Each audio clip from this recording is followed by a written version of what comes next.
Picture this, you've reached the top of your game and you did most things right.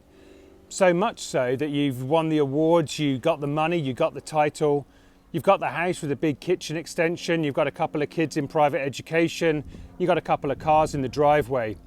So why doesn't stuff feel so great? Why don't you feel fucking amazing every day? And it doesn't make sense sometimes, because when you won the awards, you felt fucking fantastic. When you got the kids, you felt fantastic. When you got the title, you felt brilliant. When you got the pay rises, when you even launched the business, you felt like a fucking rock star. And yet here you are today, not feeling it.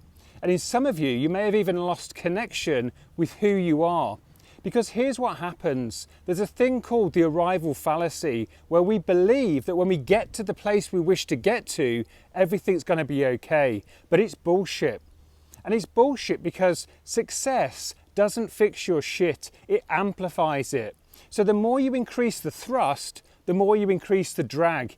And there's another thing that happens, and that's called the hedonistic treadmill. And this means that when you get a certain amount of happiness or fulfillment or joy, it only lasts a short amount of time before you drop back down to your baseline emotional state. And your baseline emotional state is what you need to be working on.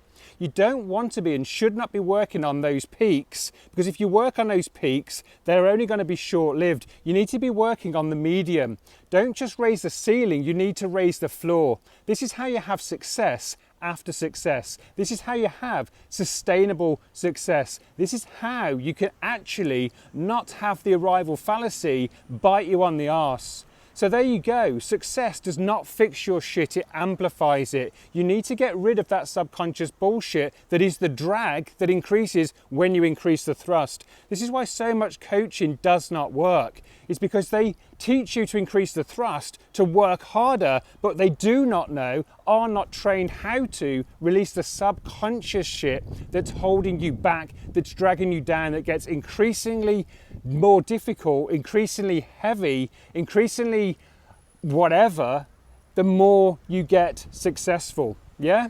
Because as the pressure increases, so does the weight of responsibility, so does the self-doubt, so does this negative head chatter, yeah?